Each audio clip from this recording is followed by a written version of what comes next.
السلام عليكم ورحمة الله تعالى وبركاته. الحمد لله. அன்புக்கும் நேயத்திற்கும் உரிய அல்லாஹுவின் நல்லடியார்களே, அருமை சோர்களே, அல்லாஹ்வுடைய அளப்பெரும் கருணையினால் நாம் இப்பொழுது 26வது தராவியை நிறைவு செய்திருக்கின்றோம். நம்முடைய வணக்க வழிபாடுகளை ஏற்றுக்கொள்வதோடு வரக்கூடிய காலங்களிலும் நாட்களிலும் இன்னும் அதிகமாக வணக்கம் செய்வதற்கு அல்லாஹ் நம் அனைவருக்கும் நல்ல முடிவாராக. நரகத்தை விட்டும் பாதுகாக்கின்ற நற்செயல்கள் என்ன என்பதற்கு பெருமானா ஸல்லல்லாஹு அலைஹி வஸல்லம் அவர்கள் பல்வேறு வழிமுறை நமக்கு கற்றுத் தந்திருக்கிறார்கள்.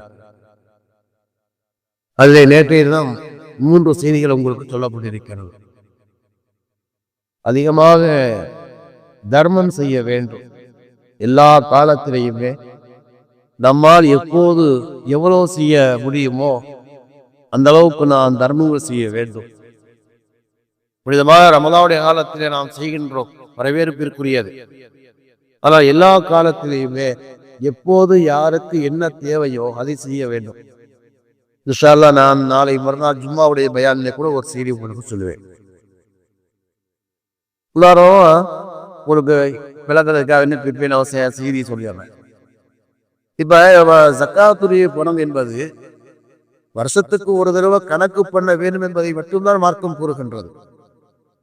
அது திரையை தான் கணக்கு பண்ணணும், ஆங்கிலத்திலே கணக்கு பண்ணக்கூடாது, திரையை கணக்கு பண்ண வேண்டும் என்பது ஒன்று. ஆனா இந்த கணக்கு பண்ண உடனேயே அந்த பணத்தை அப்படியே ரமலான்ல உடனடியா எடுத்து செலவு பண்ணிடணும் என்பதாக மார்க்கம் சொல்லல. இதெல்லாம் புரிஞ்சுக்கணும்.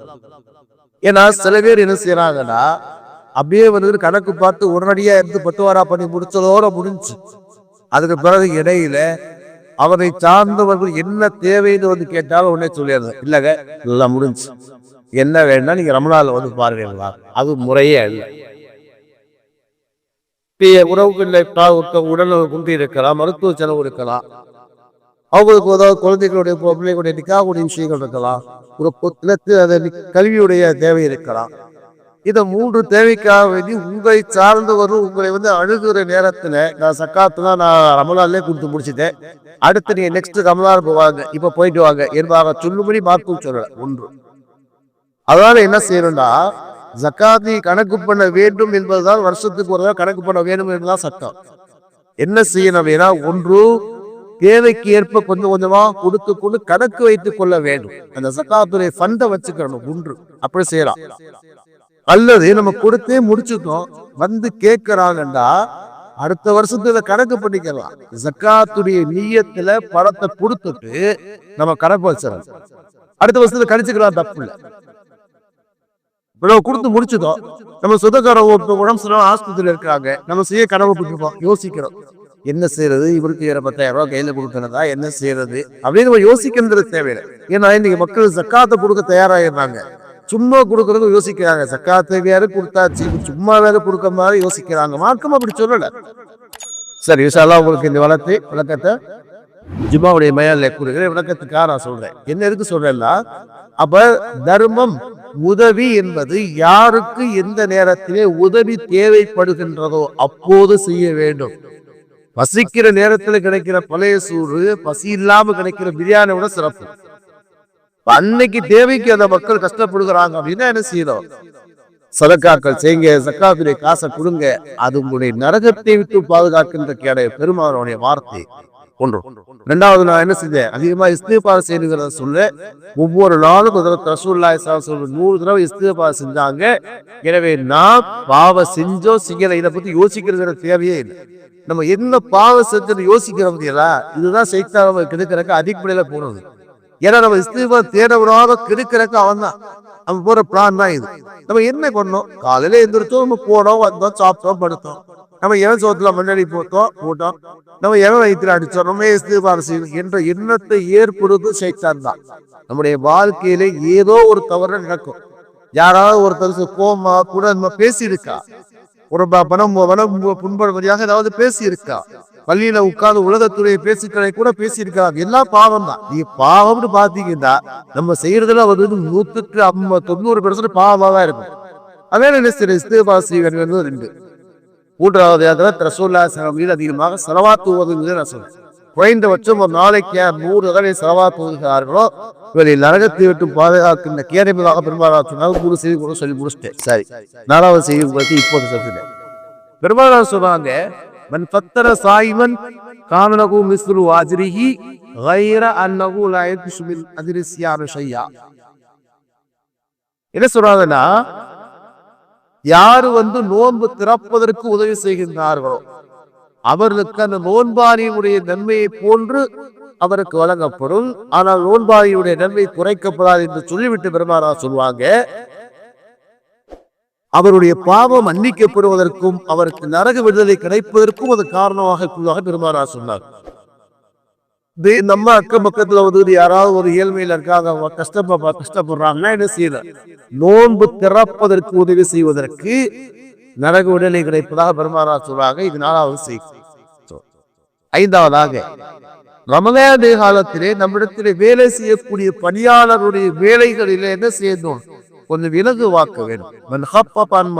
பெருமானார் சொல்லுவாங்க, நம்ம இடத்துல வேலை செய்யறாங்க, ரமலானுடைய காலத்தை ஒரு நோன்பு வைத்திருந்தால் என்ன செய்யணும் அப்படின்னா அவருடைய பணிச்சுமையை குறைக்க வேண்டும். இவ்வாறு நீ நோன்பு வைக்காம தொலைஞ்சுவோம், இதுதான் எனக்கு தேவையில்லை, ஏன் வேலை கரெக்டா இருக்கணும் அப்படின்னு பேசக்கூடாது. நோன்பு வச்சிருந்தாங்கன்னா அந்த நேரத்தில் அந்த வேலையை யார் இலகுபடுத்தி கொடுக்கிறாரோ அவர்களுக்கு நரக விடுதலை கிடைப்பதாக ரசூலுல்லாஹி சொன்னாங்க. எத்தனை சொல்லியிருக்க? 5. 6வது செய்தி, நேரம் சுருக்கமா சொல்லிட்டே வரேன். 6வது செய்தி, ஒவ்வொரு நாளும் அல்லாஹ் துஆ செய்யணும். என்ன செய்யணும்? யா அல்லாஹ் எனக்கு சொர்க்கத்தை வழங்குவாயாக என்று 3 தடவை, யா அல்லாஹ் என்னை நரகத்தை விட்டு பாதுகாப்பாயாக என்று யார் 3 தடவை துஆ செய்கிறார்களோ சொர்க்கம் கூறுகிறது, யா அல்லாஹ் என்னில் அவனை நுழைய வைப்பாயாக என்று சொர்க்கம் அவருக்காக துஆ செய்கிறது. என்னைக்கும் அவனை பாதுகாப்பாயாக என்று நரகம் துஆ செய்வதாக பெருமானார் ஹதீஸ்ல வருகிறது.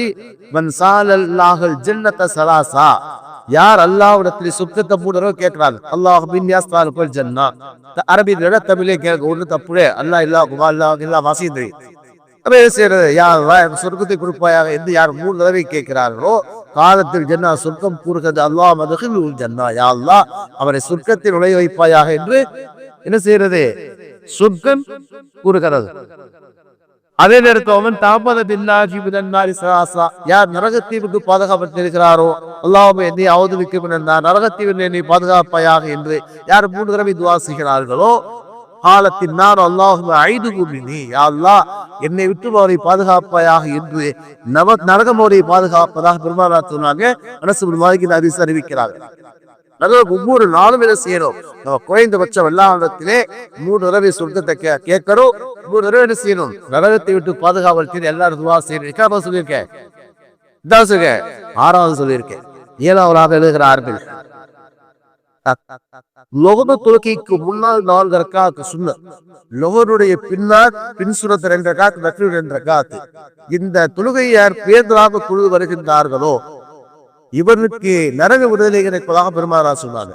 நீங்க நல்லா விளைவிங்க, ஃபஜ்ருடைய முழு சுன்னத்தும் லொஹருடைய முழு சுன்னத்தும் சுன்னத்தே முஅக்கதா, கட்டாயமான சுன்னத்னா என்ன அர்த்தம்? தன்னுடைய வாழ்க்கையிலே பெருமானார் 1 தடவை கூட விடாததுதான் சுன்னத்தே முஅக்கதா சொல்லுவாங்க. நம்ம ஏத்திகாப் இருக்கிற கடைசி 10 நாள் சுன்னத்தி முஅக்கதா பெருமானார் வாழ்க்கையில விட்டதே கிடையாது. அப்ப ஃபஜ்ருடைய முழு சுன்னத்தும் லொஹருடைய முழு சுன்னத்தும் சுன்னத்தி முஅக்கதா கட்டாயமான சுன்னத்து. சரி, விளங்கறதுக்காக சொல்றேன். இந்த ஹதீஸ்ல என்ன சொல்றேன்னா, பெருமானார் சொல்றாங்கன்னா யார் லொஹருடைய முழு சுன்னத் 4 ரக்காத்தை தொழுவிட்டாலோ ஹாஃபல அலா 40 ரக்காத்தில் கபல லொஹருக்கு முன்னார 4 ரக்காத்தை அவர் தொழுவிட்டார், வரபாம் பாதஹா அதுக்கு லொஹருக்கு பிறகு 4 ரக்காத் தொழுகிறார். அந்த 4 ரக்காத் என்ன செய்யறார்? 2 ரக்காத் தனித்தனியா தொழும். சுன்னத் 2 ரக்காத், பின் சுன்னத் 2 ரக்காத், நஃபில் 2 ரக்காத் தொழுகிறார்களோ ஹர்ரமஹுல்லாஹு அலன்னார், அவருக்கு அல்லாஹ் நரகத்தை ஹராமாக்குகின்றார் என்று பெருமானார் சொல்லுவாங்க. எத்தனை சொல்லியிருக்க? 7 சொல்லியிருக்க. 8வது பெருமானார் சொல்லுவாங்க, யாரு ஃபஜ்ருடைய தொழுகையும் அஸருடைய தொழுகையும் பேணுதலாக தொழுது வருகிறார்களோ அப்படின்னா மத்த நேரம் வந்து துவாவிற்கு அர்த்தம் இல்ல. அந்த 2 நேரம் தூக்கத்துடைய நேரமே சைத்தா தாலாத்துடைய நேரம். அந்த நேரத்துல செய்யறது அந்த ஃபஜ்ருடைய நேரத்தில் ஃபஜ்ரையும் அஸ்ரையும் யார் பேன்றாக தூங்கி வருகிறார்களோ அவருக்கு நரக விடுதலைகளை இப்பதாக பெருமாள் ஹதீஸ்ல வருகிறது. அஹதுன் ஸல்லா கப்ல துலூஇ ஷம்ஸி கப்ல குரூபிஹா, யார் சூரியன் உதயத்துக்கு முன்னால் ஃபஜ்ருடைய தொழுகையும் சூரியன் மறைவதற்கு முன்னால் அஸ்ருடைய தொழுகையும் யார் என்ன செய்யறாங்களோ தொழுது வருகிறார்களோ அவர் அல்லாஹ் நரகத்தில் உடைய வைக்க மாட்டார்களா பெருமாள் சொன்னாங்க. அம்மாரா பின் ருவைபா ஹதீஸ் அறிவிக்கிறாங்க. என்ன சொல்லியிருக்கேன்?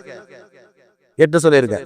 9வதாக என்ன செய்யறாங்க அப்படின்னா அல்லாஹ்கிட்ட வந்து நம்ம அழுக என்ன கேட்டா நம்முடைய பாவத்தை சொல்லி அழுகும். அல்லாஹ்விடத்துல நம்முடைய பாவத்தை சொல்லி நம்ம அழுகும். நம்ம என்ன செய்யறோம்? அதை அப்படி அழுதால் என்ன செய்யறோம்? அல்லாஹ் தஆலா நரகத்தை விட்டு அவனை தூரமாக்குவதா பெருமானார் சொல்லுவாங்க. ஹதீஸ்ல வருகிறது ஹர்ரமல்லாஹு நார் அலா ஐனைன், அல்லாஹ் தஆலா 2 கண்களை நரகத்துக்கு ஹராமாக ஆக்குகிறார். அப்படின்னா கண்ணை மட்டும் பாதுகாப்பா கண்ணை கொண்டு என்ன செய்வான்? அவருடைய உடம்பை அல்லாஹ் தஆலா ஹராமாக்கிறார், பாதுகாக்கிறார் அர்த்தம். இது ஐனுல் ஹர்ஸத்து முஸ்லிமீன குஃபார் உலகத்தில் என்ன செய்யறது? இஸ்லாத்துக்கு எதிராக போர் நடக்கிறது. அந்த நேரத்திலே சிறார் இரவு நேரத்திலே தன்னுடைய மற்றவர்கள் தூங்குகிற நேரத்தில் யார் காவல் புரிந்தார்களோ, இரவு விழித்து காவல் புரிந்தார்களோ இந்த கண்ணை அல்லாஹ் தஆலா செய்வான், நரகம் தீர்ந்த விட மாட்டான். அதே மாதிரி அல்லாஹ்வுடைய பயத்தா தான் அல்லாஹ்வுடைய தண்டனை நினைத்து என்ன செய்யறது? யார் அழுகிறாங்களோ, ஏன்னா அல்லாஹ் இதை தண்டிச்சாரா என்னால் தாங்க முடியாது என்று அல்லாஹ்வுடைய தண்டனை நினைத்து யார் என்ன செய்ய அழுகிறார்களோ அப்படிப்பட்டவரை அல்லாஹ் தஆலா செய்கிறான் நரகத்தை பாதுகாப்பதாக பெருமானார் சொன்னாங்க. என்ன சொல்லியிருக்கேன்? 9 சொல்லியிருக்கேன். 10வது செய்தி முடிச்சல. 10வது செய்தி அப்படின்னா ஏத்திகாப் இருக்குது. ஏத்திகாப்ல வந்து குறைஞ்சது ஒரே ஒரு நாளாவது வந்து என்ன செய்யணும்? பள்ளியில் ஏத்திகாப் குறைஞ்சது 10 நாள் ஒரு ஏத்திகாப் இருக்கிறது சுன்னத். அதெல்லாம் சொல்லி முடிச்சுட்டேன். ஒரே ஒரு நாள் ஏத்திகாப் இருப்பது என்பதை நரகத்தை விட்டும் அவனை எந்த அளவுக்கு தூரமாக்கும் என்று சொன்னால், இந்த வானத்துக்கு பூமிக்கு மத்தியிலே எவ்வளவு இடைவெளி தூரம் இருக்கிறதோ அந்த அளவுக்கு 3 மடங்கு தூரமாக்குவதாக பெருமானார் சொன்னாங்க. ஹதீஸ்ல ஒரு செய்தி வருகிறது. இந்த ஹதீஸ் ஒரு பெரிய ஹதீஸ். ஒரு சுருக்கமாக சொல்றேன். அப்துல்லாஹ் அப்பாஸ் நபவியில உட்கார்ந்துருப்பாங்க. உட்கார்ந்துருக்கேன், ஒருத்தர் வருவார். அது சொல்லுவாரு, நான் வந்து ஒருத்தட்ட கடன் வாங்கினேன், கொடுக்கறதுக்கு வேண்டிய நாள் வந்துருச்சு, தவற வந்துருச்சு, ஆனா வந்து எனக்கு கொடுக்கறதுக்கான வாய்ப்பு சொல்லுவார். வாங்கிருக்க வாய்ப்பு இல்ல. கேட்பாங்க, நான் வந்து உங்களுக்காக வேண்டி தவணை வாங்கி தரட்டுமான்னு கேட்பாங்க. ஏன்னா அவங்ககிட்ட கொடுக்குற மாதிரி வாய்ப்பு இல்லை. சொல்லுவாங்க, அவனுக்கு டைம் வாங்கி தரட்டுமா சொல்லுங்க, நீ வந்து டைம் வாங்கி தாங்க. அப்ப என்ன செய்வாங்க? உடனே என்ன செய்வா? ஏத்துக்கா பண்ணி சொல்லி போய்வான். போகும்போது வந்தவர் சொன்னார், யார் உதவி தெரிவித்தார், அவர் சொல்லுவாரு, நீ ஏத்திக்காப்புறதுக்கு அதை மறந்துட்டு நீங்க பார்த்து வெளியே வந்துட்டீங்க, வெளியே போட முடிச்சிடும், இதுக்காக போட முடிச்சிடும், மறந்துட்டீங்களா? இப்பதான் பெருமாள் ரவுலா பக்கத்துல ஏத்தி இருப்பாங்க.